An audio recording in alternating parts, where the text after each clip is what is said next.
Welcome back to Straight Talk Central. Today we are talking about a very serious issue that we face in Africa. Most of the times, whenever something goes bad, either in the US or in Europe, we ship everything to Africa. Sometimes it's not because they think we don't deserve good things, it's because the leaders of Africa, some leaders of Africa, always welcome bad things into the country. And in this video, we are going to see what is trending on the internet for the past week. If you've been watching the news, you realize people have been deported from the US and they are being sent to Eswatini. These people, most of them are criminals, which the US government thought it wise to deport them from the US. And even these immigrants that are being deported, their home country, their original country where they came from, did not receive them. They rejected these criminals. So, a place where they come from, their birth country, their government is saying, we don't need these criminals into our country anymore. Even though they are from here, we don't need them. But Africa is saying, if you don't need them, we need them.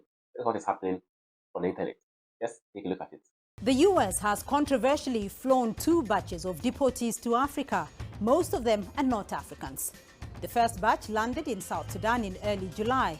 This week, another batch was offloaded in Eswatini. The Africa-bound deportees are convicted criminals whose countries have refused to take them back. Yet, in the backdrop of widespread domestic outrage, the U.S. Supreme Court has authorized Trump's populist election policy, mass deportation of immigrants. So, why is the US government doing this? Is there a reason behind they deporting these immigrants from the US to Africa? The situation in the U.S. right now is very much anti-immigrant. I think Donald Trump, on his campaign platform, declared a very robust initiative to remove the over 12 million undocumented immigrants in the United States. So it started with ICE, the immigration department, going very aggressively to deport those who are in removal proceedings. They've been taking undocumented immigrants out of their court hearings. Once they are done with them, people are being taken out of schools, hospitals, even in some situations.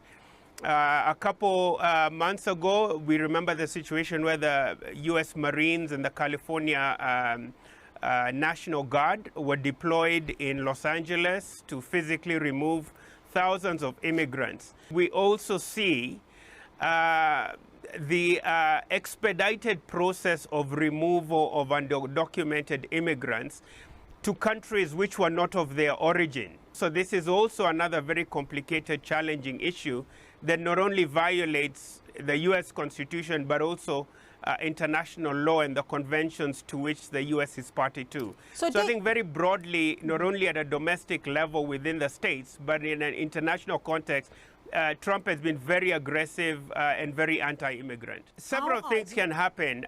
What the Trump administration has been targeting more specifically is undocumented immigrants, which means most of these are actually visa overstays, right? So 60 to 70% of the undocumented immigrants in the U.S. are people that came on short-term visas, but they overstayed those visas.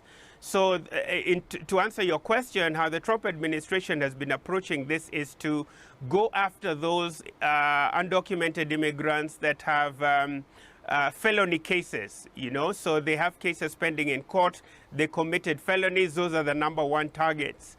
And as I said, the ICE tactic has been, the immigration and customs enforcement tactic has been to go outside of courtrooms where they know these immigrants will be coming to have their cases heard, you know, in regards to their deportation status or their appeals for asylum.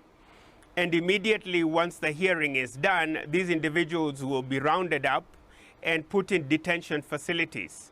And they'll be doing expedited processes to remove them from the country, which also, you know, denies them their legal due process rights, because they have a right to appeal their deportations. Right. And what the Trump administration is really trying to do is to short-circuit that to expedite the process of their removal. So, Is Dr. this Kaneja, what Africa is meant for? Well, I'm from Ghana and I haven't seen our president receiving people from the US who have been deported.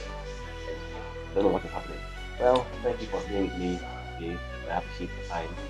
Subscribe to STC or to Street Talk Central. And make sure you share the video, like the video, and I'll see you in the next episode. Bye bye.